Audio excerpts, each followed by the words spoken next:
This was 1983. So computers were not mainstream yet. And there's no email. So imagine this. It's in the middle of winter. The story editor sends a taxi to my home with a 10 by 13 envelope with 3 sheets of paper in it. And it says the name of the title, like Gadget Goes Hawaiian was one of them, I remember. And Dr. Claw is trying to do this and this.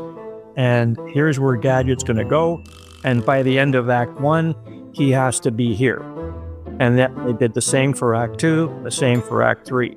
So I got right to it, typing on my, wait for the pause, Smith Corona electric typewriter with a fret bottle of whiteout. So if you're listening to this and you're under the age of 35 and you're wondering what the heck is whiteout, that's when you make a little error in typing the wrong letter, and you've got to shake this little bottle of white liquid, apply just a little bit to the letter, wait for it to dry because you don't want to smudge it when you do the rewrite of putting the R instead of the T.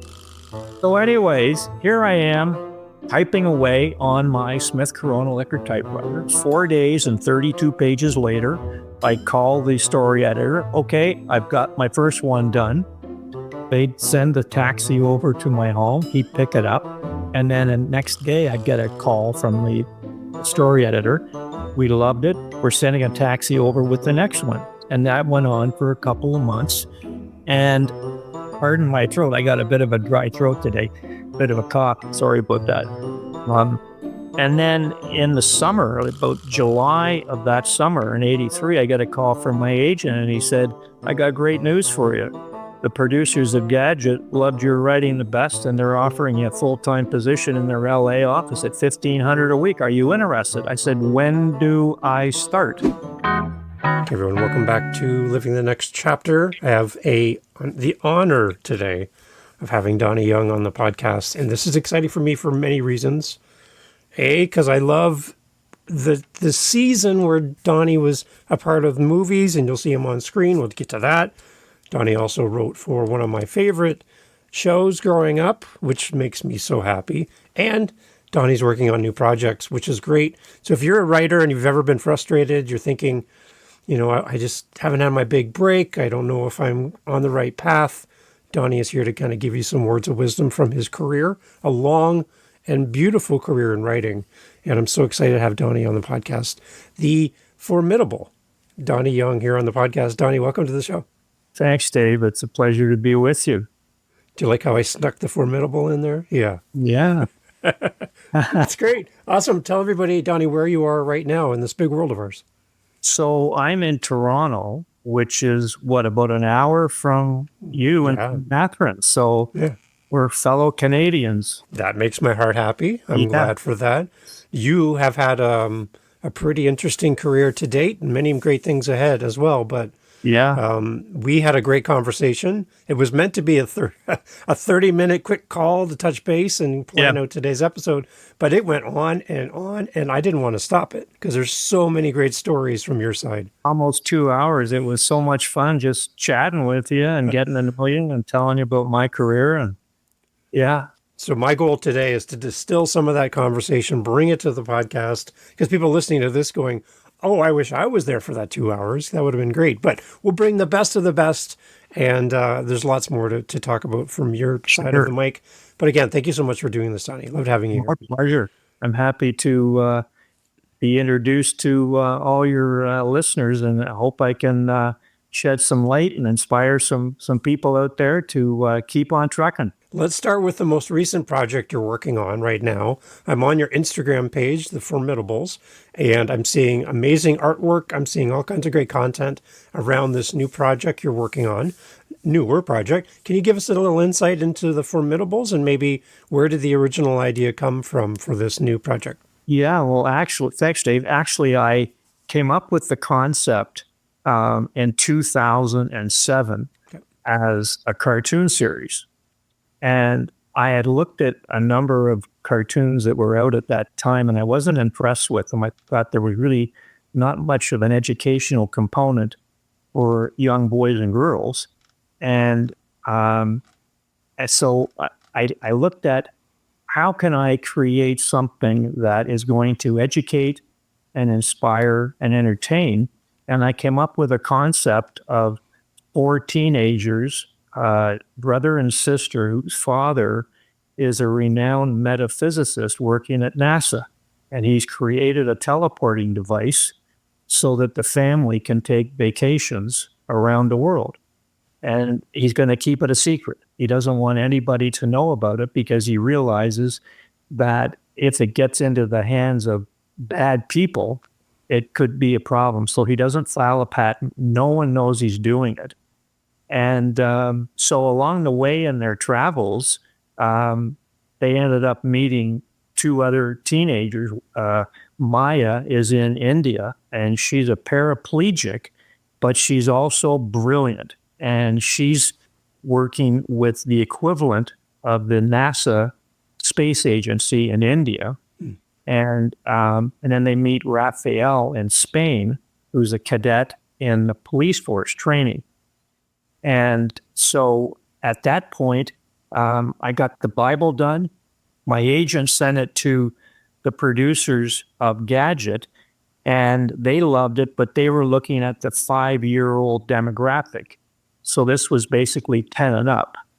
Long story short, we ended up getting a partner in Spain who put $1 million into it for the animation.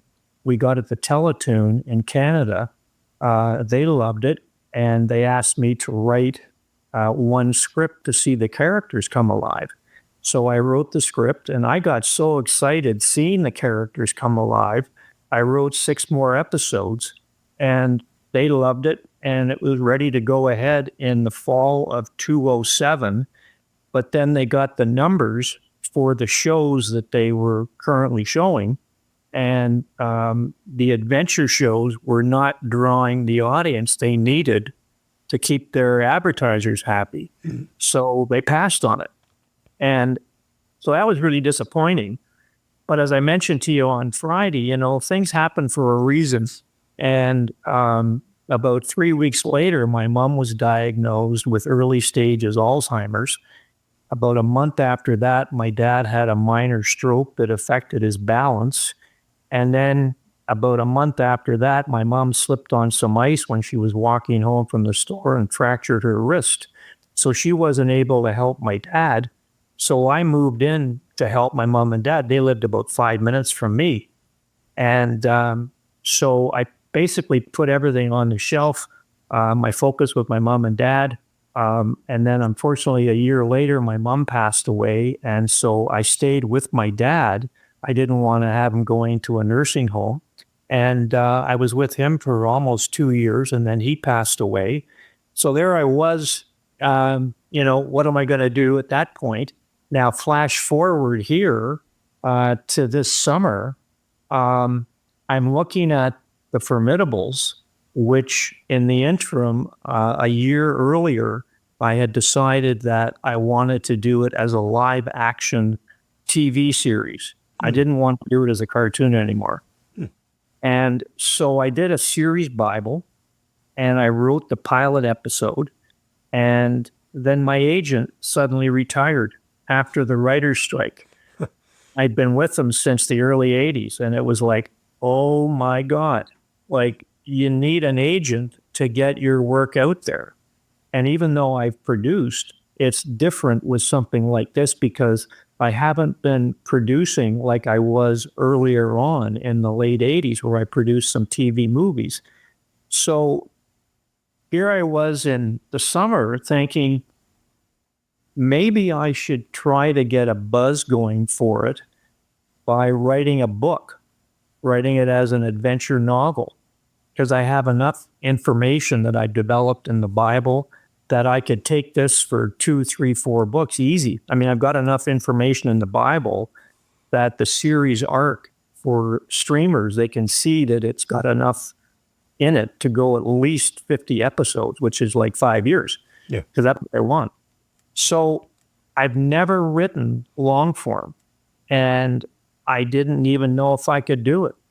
but I just hit lightning in a bottle. I started writing it on Friday, July the 12th, and I'm staring at my laptop with the blank page, and I'm going, okay, let's see if I could pull this off. And it took a few days to get going, and then it just clicked. And I realized that when I had created the Formidables, I hadn't gotten into the backstory, because when you're doing a cartoon show, you've got 10-year-olds. You don't have to get into the weeds on how all these different things happen. They just want to be entertained. Yeah. They're not going to have a question, well, how did this happen? How did they? Right. So I never gone down that road. And so this forced me to really go deep on how Madison and Ethan ended up meeting Maya in India and Raphael in Spain. And it was the hook between their father working at NASA, who recognized Maya was very similar to him, because Mr. Giller, the father, this renowned scientist, he had been a prodigy. He'd gone to MIT when he was 12 and graduated when he was 16 and was hired by NASA. And then he learns about Maya, who works, as I mentioned earlier, for the equivalent of the, for India's NASA version. Yeah. And so he hears about her, and they want him to meet her. And so he teleports over to India, pretending that he's just flown 24 hours and so on, right? And that's the hook that brings Madison and Ethan to meet Maya. And that became the rock, like the real foundation for the whole story. And once I had that, I was really excited, because now it was really a strong core to the whole thing. And without getting into the details, I mean, it was a very lengthy process to introduce the characters, for Maya to find out about the teleporting device, the reaction of Madison and Ethan, who did not want to betray their father's confidence and trust. So it really worked well. And I ended up getting the book done in like 45 days, got the artwork done. I used AI to create the look of the 4 teens. Yeah. And it blew me away, because I just went into Mid-Journey, the AI software, and I said, imagine a 17-year-old girl, all-American girl, cute, ponytail, wearing a pink top, and she got her hands on her hips, staring into the camera. And boom, boom, boom, boom. And within a day, I had all 4 characters. And it was like, wow, they're actually real. And then I hired a graphic artist. I said, this is how I want the cover to look. And she nailed it on the first go around. And then I got it up on Amazon, and then the hard work started. You know, you've got a million like young adult books on Amazon. I have no idea how to promote it. So I'm Googling and going on YouTube channels. How do you promote a YA adventure book and so on, right?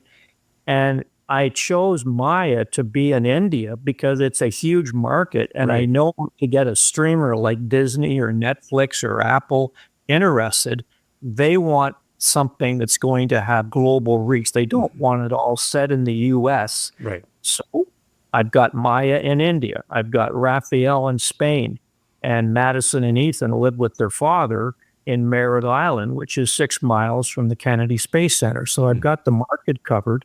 I had put the pilot script on what's called the Blacklist in LA, where writers and producers, directors who have a project can post a script. You pay $100 for each review. So I wanted to get some feedback before I pitch it to producers. So I paid for 2. And the reviews were great. They said, this has got the potential to be a global success. It could run for years and years. So I knew I had something. And then now with the book, I've been able to get some really good reviews. And it's just a matter of more and more reviews and people finding out about it. I've had people message me from Australia, from India, from the US and Canada, who have seen, like I've ran some little video, I put 15-minute videos together on Canva. And I can talk about that later if you want, just people who might be interested. But you can put together some great little videos, put them on Instagram just to get awareness, right? And so now I've just started writing the second book, which is called Who Are They? And this one is going to be even more fun than the first, because the first, as I mentioned, it's a 300-page book, approximately like 292 or something, and about 175 or 80 pages is developing all of the relationships before they actually go on their first crime case. Mm-hmm. And now book 2 is going to really ratchet up the tension, and they're going to be on even bigger missions. And so that ends up causing a media frenzy, because people are wondering eventually, wait a minute, these crimes are all being solved within 24 hours. And just to add for your listeners, Maya, being so brilliant, when she learns of the teleporting device, she's been fascinated with teleporting and wondering if it's possible to go back in time. And she actually spent a couple of semesters in college studying it. But what nobody knows, even her parents, is her reputation as being a computer whiz has attracted the equivalent of the India CIA. And she has an elaborate array of technology in her bedroom behind a secret wall. And she's on call 24/7 with that India CIA. And so she'll get a call at 3 a.m, urgent. And she'll go on a call with them. And so she's learning about all these crimes that are happening in India and around the world. And she's frustrated, and so are her superiors, because they don't have enough evidence to track these people down. And so she thinks, wow, they've got this teleporting device. I'm fascinated about going back in time. What if we could just go back in time 24 hours? That's all we'd need. And we can have eyes and ears right there as the crime is happening, and then anonymously let the authorities know this is where they went. And she's got all kinds of, like, she can go in and check the CCTV of any city in the world. Wow. So she can track them when they're making their escape. So she presents this idea to Madison and Ethan, and they're like, okay, I guess, and that's how the whole thing started. So now in the second book, people are wondering, wait a minute, how are all these crimes happening where they get solved in 24 hours when the police had no leads? And so the media gets onto it. They're wondering, are these former Marines? Are they Army personnel or retired police officers? And meanwhile, Madison and Ethan are going to school. She's got soccer practice. She's a soccer star. Maya's doing her work at the India Space Center. Yeah. And Raphael's on the beat as a new cop in Spain. And meanwhile, they're all on call 24/7 if something happens and they find a mission that they can go on. But it has to have happened within the last 24 hours. Mm-hmm. And that's the difficulty. Yeah. And so like Madison will be on a mission, and she has to get back to school because she's the captain of the soccer team. So that 24-hour clock really antes up the tension. It ramps it up, because now they've got to go at a certain time, because if they hear about a case, like in the book, there's a kidnapping, and they're on vacation with their mom and dad. They're having a great time snorkeling, and they get a message from Maya saying, we need to get on this. And they know if they stay for the duration of the day with their parents, they're not going to have, so they have to get back, right? So it's got a lot of elements to it. That's amazing. Now, I'm hearing some similarities to another project that you worked on in the past. It was cartoon-based, and it was probably one of my favorite shows in the world. And when we got on to initially talk, and this came up in conversation, I was like, I was kind of fanboying just a little bit, Donny, I got to tell you. Inspector Gadget, the show that for me was amazing because it wasn't based on violence.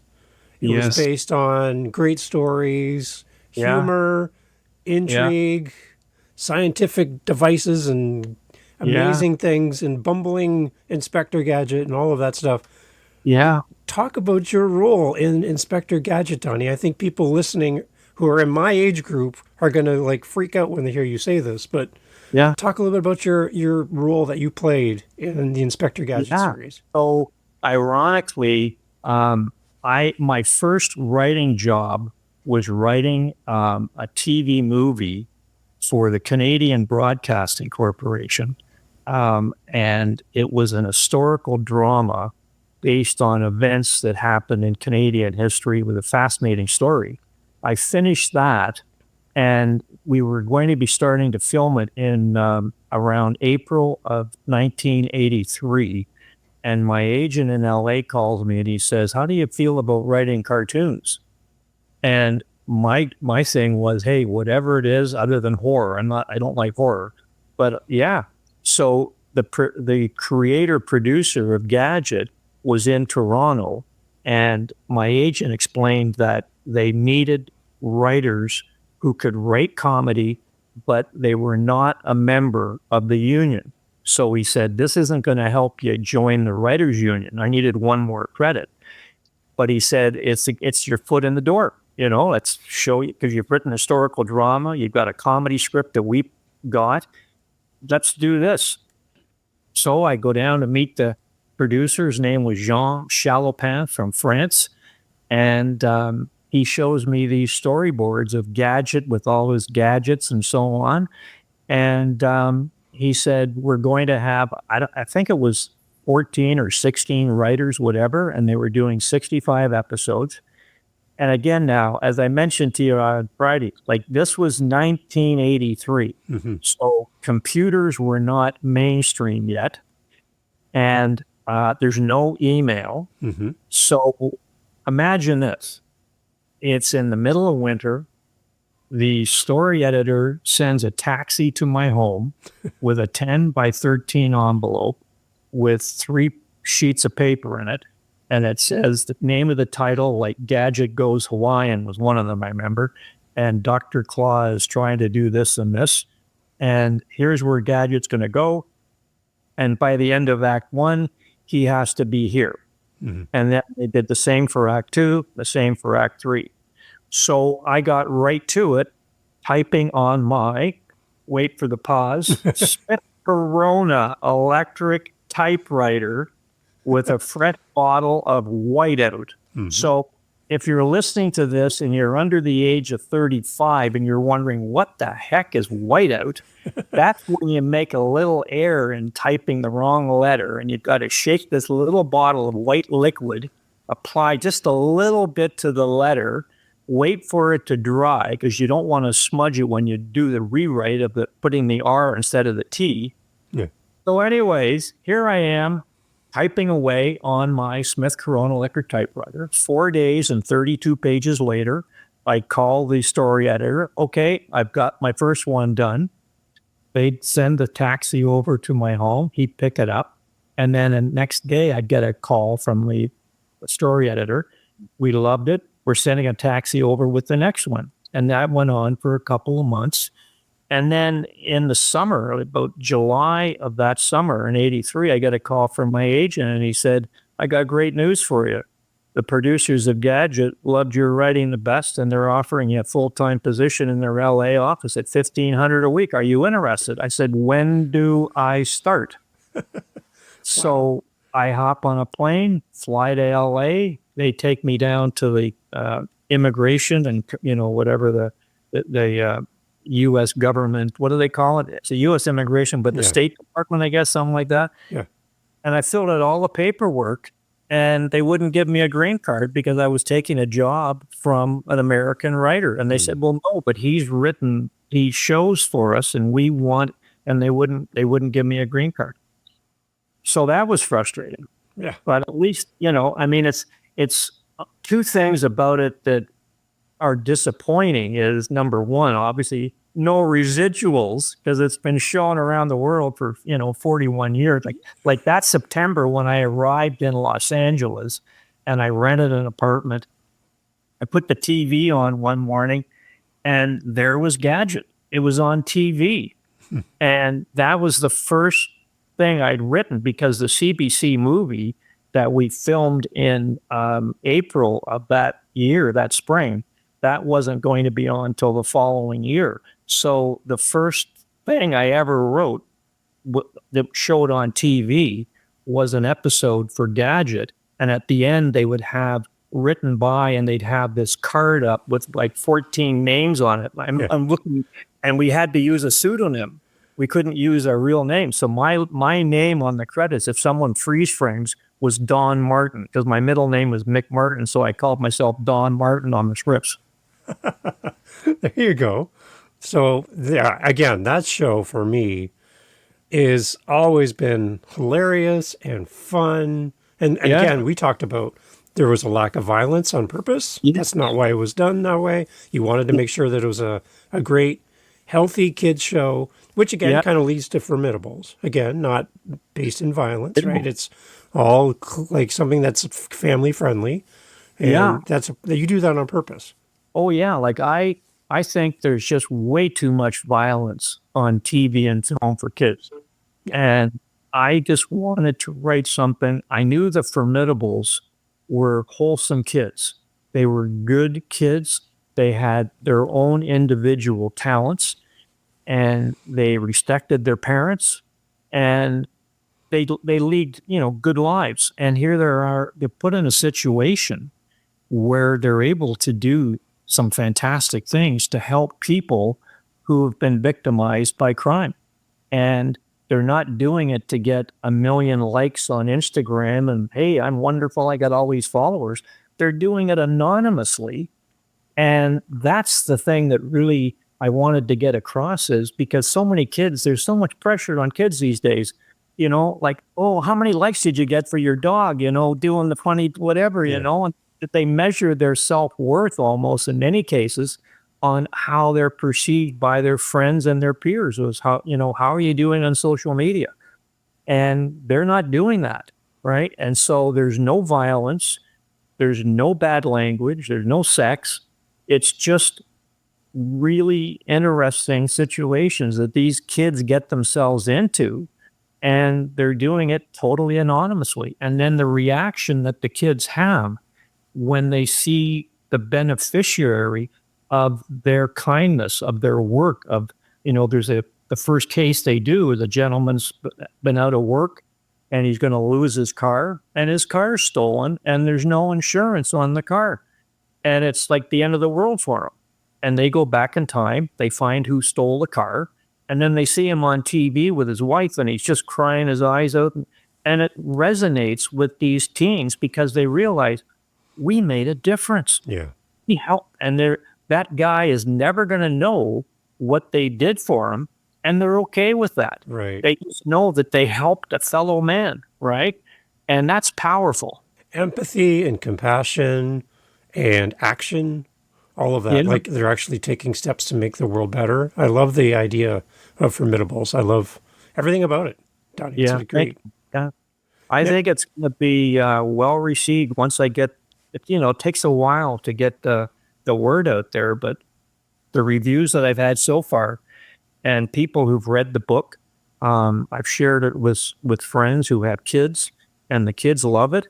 So just a matter of getting it out there. So when you were writing for Gadget, what was one of the characteristics of the Gadget character that you as a writer really enjoyed including in your writings? Like, what was it about that character specifically that you really enjoyed? Well, Gadget thought that he had all the answers, but it was really Penny who was the one and their dog Brain who really found the little clues. And they never said to Gadget, "You're an idiot." We did the. He was just like the bumbling Inspector Clouseau type character, right? And so that was fun that he's going around and and doing all these things, thinking that he's got everything under control, but he's really just kind of a goofy, naive guy. And if he didn't have Penny helping him out, they wouldn't be doing what they're doing. So it was fun to write a character like that. And I see that in Formidables, you have 4 characters doing something behind the scenes without getting recognition. They're not the star of the show. They don't get all the praise. But Penny and the dog, they're doing all this work behind the scenes and making somebody else look good. So there's kind of a correlation between the two different writings, right? And the thing that I had to do with the Formidables so that I reach a wide audience, not just geographically, but I wanted characters that were really distinct. So you've got Madison as a soccer star, but she's very humble. She's one of the top-rated soccer players in Florida, and all the top universities are looking to have her play for them. Maya, I've talked about her being so smart, but it's very, very hush-hush. Even her parents don't know about the work she's doing with the India equivalent CIA. Raphael's a great guy. Think Raphael Nadal. He's the guy I modeled him after, like this swarthy, handsome, swashbuckling kind of guy. Yeah. But very modest. And then Ethan, he's just like his dad. He's a science geek, and he's come up with all these different inventions, which they use on their missions. So I've got very different characters. They're not all, cardboard cutouts and, whatever. There's real people there. Yeah. And it was fun to really dive into their relationship and how they're affected, and to track how they started in page 1 in the book and their progression throughout. They really go through a character change emotionally and physically by the end of the book. And then book 2, it just takes off. When we sat down and talked, the one thing I walked away with, Donny, talking to you, was just the fact that you created opportunities for things to come your way. Even when things got frustrating, you kept writing, you kept doing what you're doing, but you put yourself into places where success could find you. And you made the opportunities happen just by being open to the phone calls, the messages. Hey, Donny, would you do this? Donny, would you do that? Sure, I'll do that. And that seemed to lead to the next thing. You kind of dropped something on me in our conversation where one of my iconic movies that I love from back in the day, you just kind of subtly just kind of mentioned, oh yeah, and I was in that movie too. And I'm like, wait a minute, hang on. Whoa, what? And I actually went and watched the video on YouTube and watched the ending of the movie. And there you are in all your glory as an extra in this movie. For anybody who has never heard of this movie, you got to go watch it. It's the best. Like Cannonball Run, you're in the end part of the movie, rubbing shoulders with some of Hollywood's elite. And I'm just like, how does that happen? Like, the people you're talking to and the people you get to sit across the table from, the places you get to go as well. Like, can you give us just a little taste? I know we talked about this for a long time, Donny. I love this, but can you give us a little taste behind the scenes of this? Yeah, so I'm always about experiences, learning, and keeping my options open. So when I'm living in LA, I can't legally work. And so I get cast in a play at the Actors Studio that Lee Strasberg was producing. And I meet all these great actors, and they're talking about, well, and you can't work, but you should do some extra work. So they told me about some extras casting sessions for movies and TV shows. So they pay like $30 to $50 a day cash. But for me, that was great because I could put gas in my car and food on the table. It helps. But I'm always interested in experiences, like taking the mystery out of something, right? So like here I am on a TV set with actors I've seen for years, and I'm an extra where I've got one of them I was in with Kevin Dobson, who was in Kojak with Telly Savalas for people who are our age. And so I had to put a smock on and I go in, but it takes the mystery and the awe out of it. You feel, okay, this is what you have to do. And so I'm doing a whole bunch of these things. And remind me when I finish to tell you a little bit about a movie that I was in with George Siegel, just for 1 minute at the end. Yeah, yeah. So my buddy and I, Marlon from the Actors Studio, we get cast in this movie, Cannonball Run. And they didn't tell us anything about who's in it. So we get down to Redondo Beach. This is in June of 1980. And we see these limos pulling up. Burt Reynolds pops out. Farrah Fawcett pops out of another one. Roger Moore, Dean Martin, like Sammy Davis. And then we're like, holy jumping, this is amazing, right? So Dom DeLuise was a comedian and character actor. And he's just sitting around and he's asking me, like, what's your story? So I told him, I've just got hired or I'm signed by an agent. I wrote Inspector Gadget. Or no, this is before Gadget. Sorry. I wrote a movie that Carl Reiner really loves and so on. So he becomes real friendly with me. And he says, okay, now tomorrow we're going to be doing this scene. This is at the end of the day. Yeah. We're going to be doing this scene at the end of the movie. I'm going to give you some screen time. And so we do the scene the next day where Burt and Farrah and Roger Moore, Dean Martin and Sammy Davis and a few others are really upset with Dom because he's ruined the whole thing. This car chase from Atlanta, and they end up at Redondo Beach.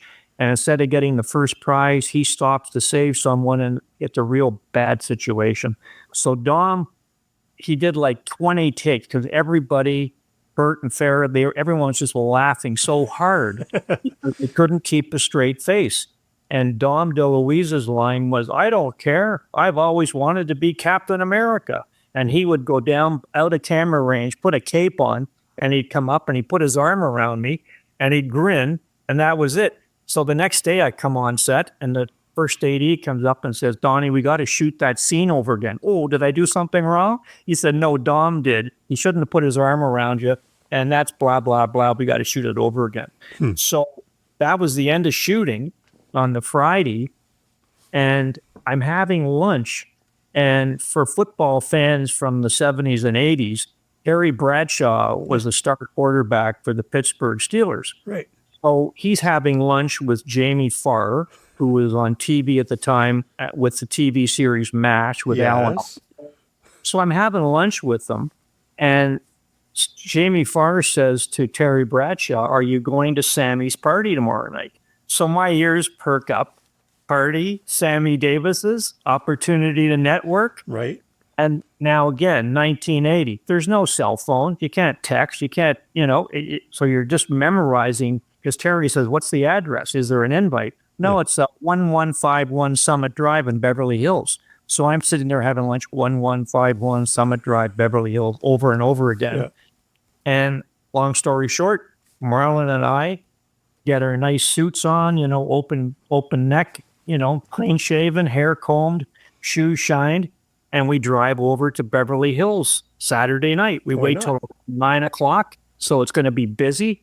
And as I was saying to you, in Beverly Hills, a lot of the homes have big bushes and trees in front. You can't see the number for the house, so they have the number written in a little block on the curb by the driveway with a red background and then white lettering, 1151.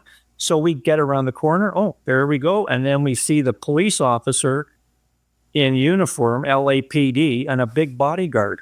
And Marlon says, well, I guess we're not getting in. I said, sure we are. He says, well, what if they have a guest list? Well, we're not on it, but we'll bluff.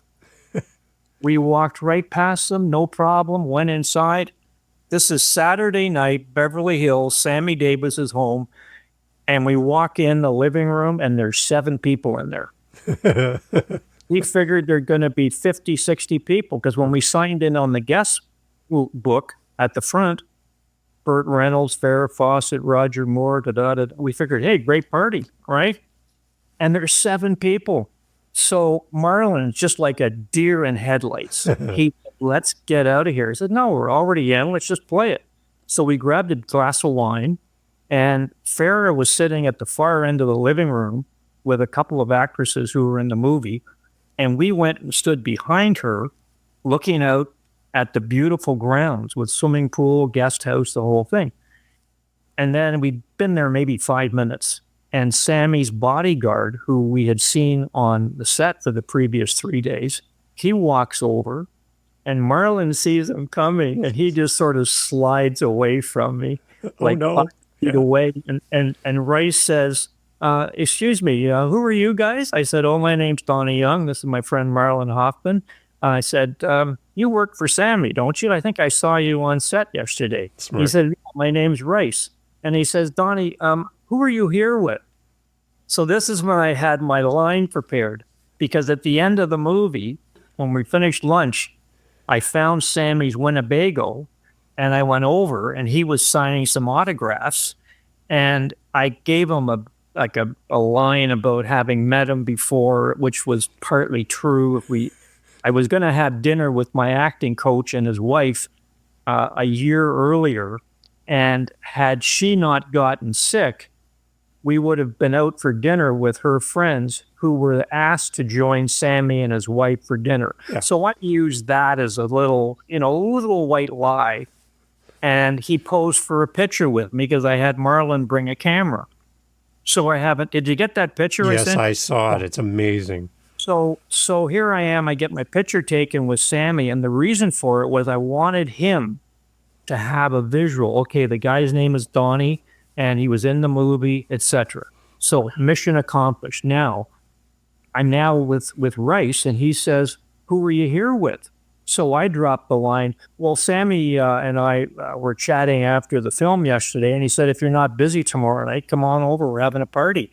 And Marlon is just like, are you kidding me? Like, he says, where did that come from? I said, well, I'm an actor and a writer. You got to have a line ready. You can't just go, I don't know. So we go and sit down. Marlon's trying to look like he's invisible in the sofa chair about 10 feet away. And I'm chatting opposite Farrah and these two other actresses.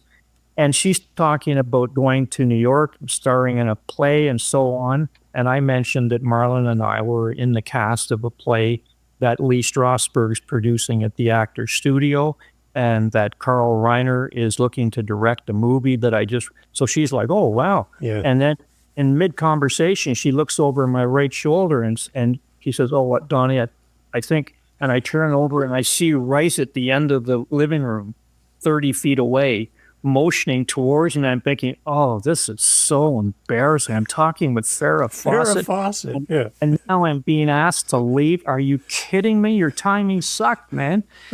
Well, I stand up, and I'm thinking he wants Marlon and I. So I looked at Marlon, and I go, and when I did that, Rice goes, no, just you.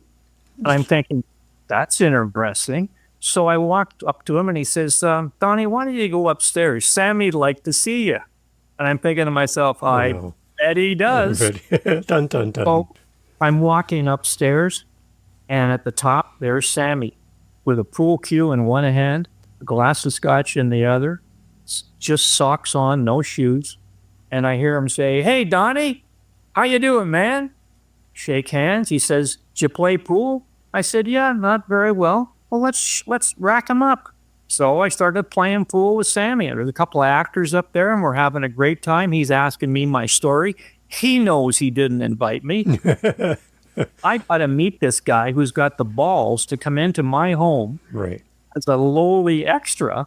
And then I tell him, yeah, we're doing a play with Lee Strasberg, and Carl Reiner's going to, he says, wow, that's really, and it was magical. Yeah.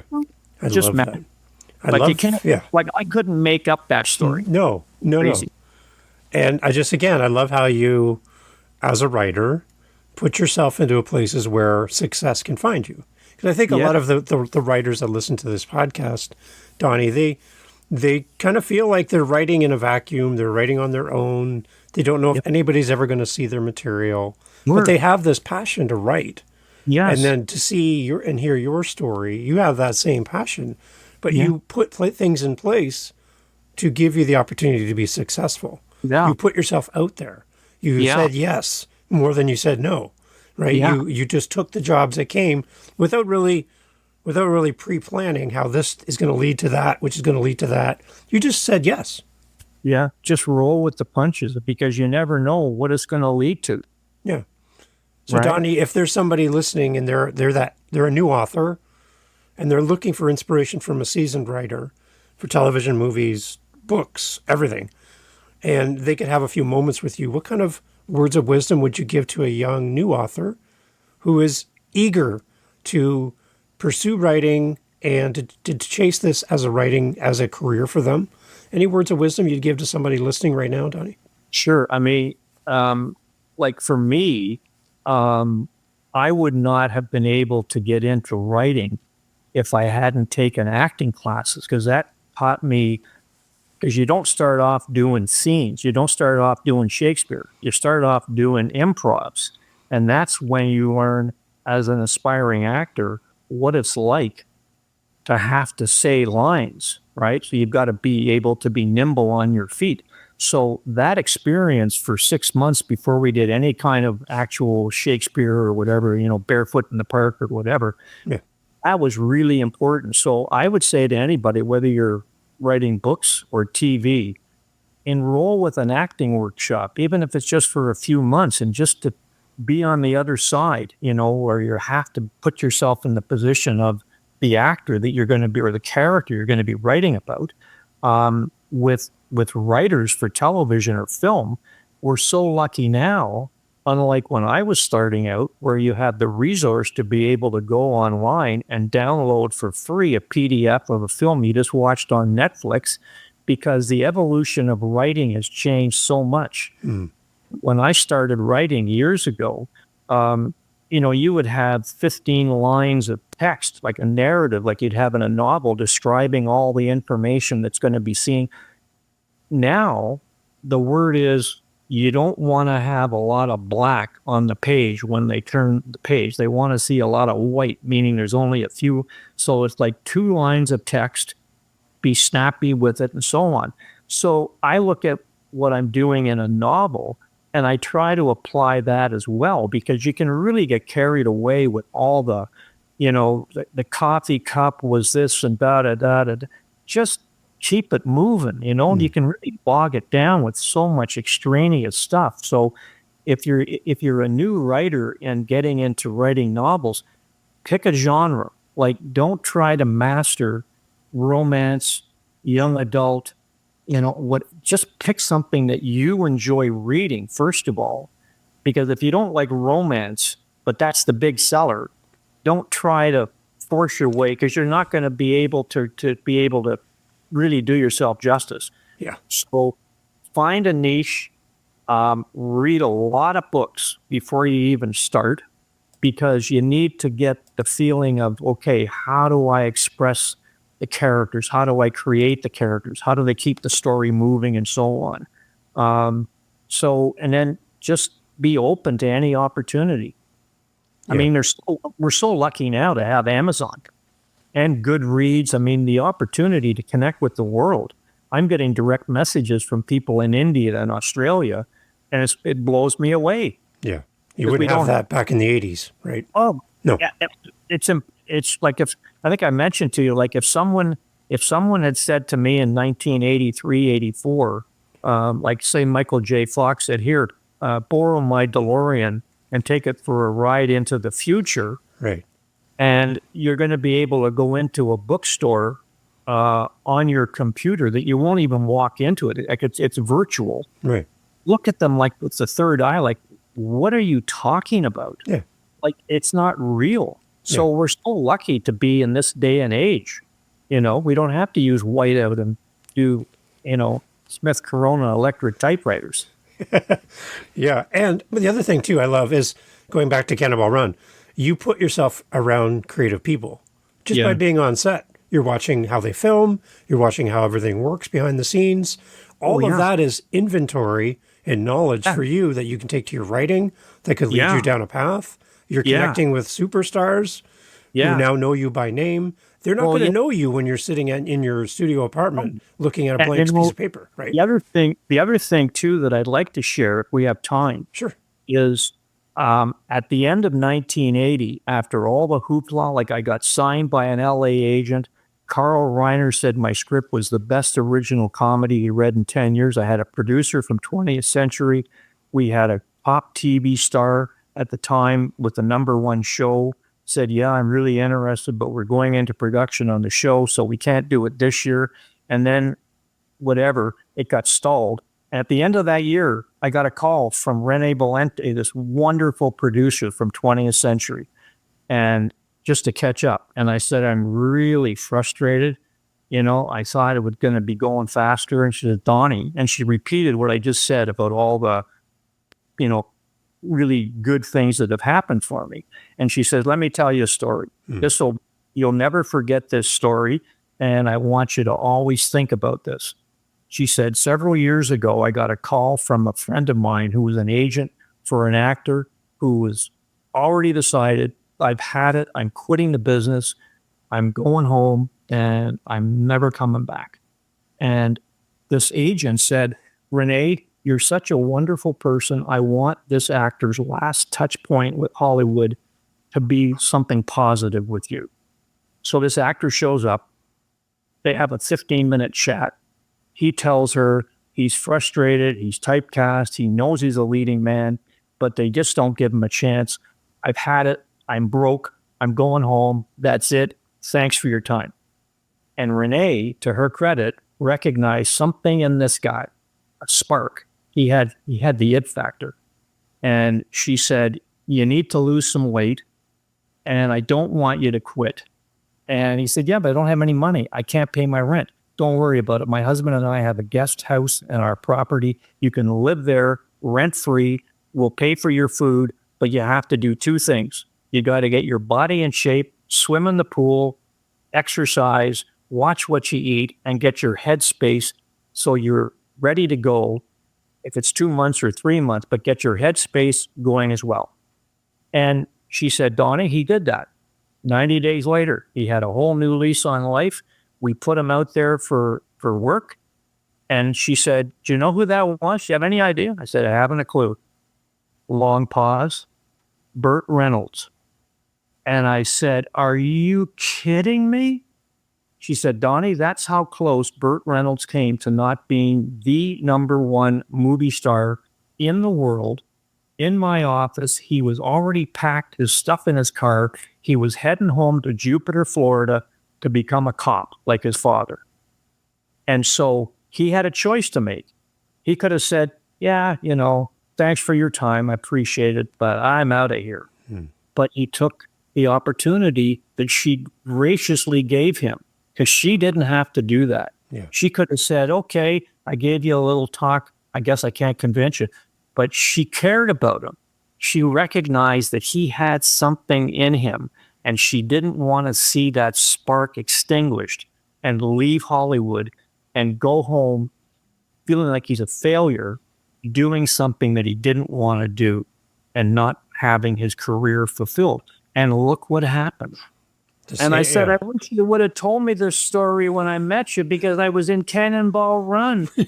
Right? He says, really? Yeah. Oh my gosh. Wow. But I mean, so I hang on to that. So when I got down on the dumps over the years and things didn't happen and disappointments, I'd always go back to what Renee said about Burt Reynolds. Don't quit, because you don't know what's around the corner. And I also hold on very dearly to what Carl Reiner said about my script.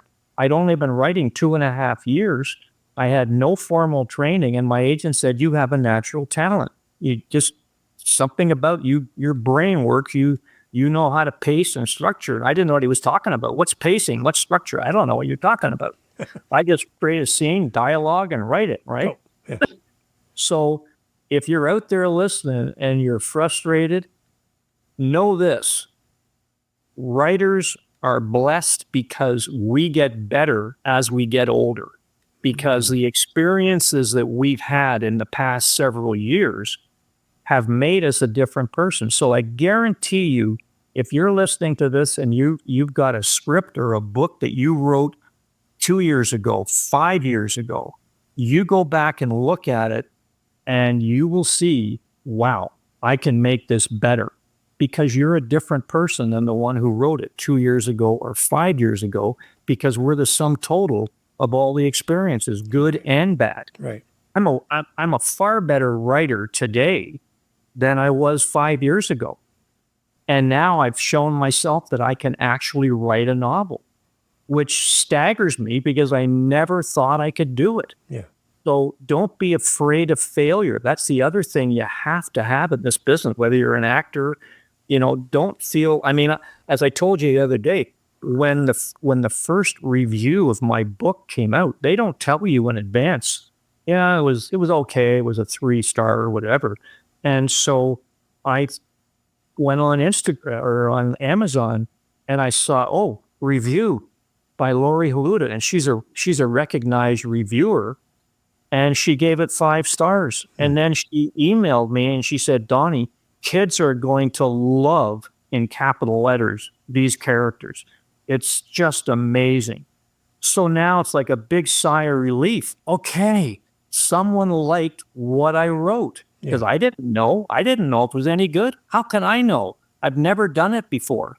And I don't read YA novels. So I had no comparison. Like, is this, So, and then I get a few more reviews and it's like, okay, maybe I can do this, right? But you don't know until you try. Right.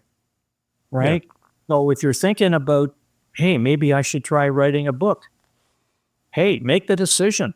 Because at the end of the day, no one really cares if you have success. When you get right down to it, you got your immediate family, they wish the best for you and so on, your friends and so on. But at the end of the day, you own your career. That's it. Yeah. You. And you got to look in the mirror and say, have I done everything I can to improve my craft, to take advantage of opportunities? And if you can do that, then you just have to let the gods take care of the rest, because all you can do is the work and you can put it out there. And if it finds an audience, wonderful. But to publish a book, it's an accomplishment in itself. Like I have a great deal of pride. Like when I get up in the morning and I'm starting to work on book 2, I have 4 copies of my book on the TV credenza facing because I get inspired seeing this cover, knowing that I created that. And whether it sells 1,000 or 1,000,000, at least I created something that I'm proud of. Right. That's great. So I hope that inspires people that are listening, that if they're sitting on the fence about maybe doing something or trying something, or just don't be afraid of failure. Because failure is just a step to the next success. You'll learn more from your failures than you learn from your success. I love it. So, Donny, before I wrap up, I got one more thing to ask you about before we wrap up.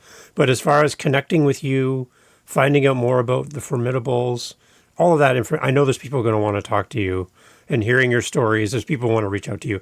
Where do we send people? What is the best place to get in touch with you? You can send me to Instagram, the Formidables, hashtag the Formidables. And the Formidables is spelled, instead of FOR, it's the big number 4. So the number 4 Midables. Yep.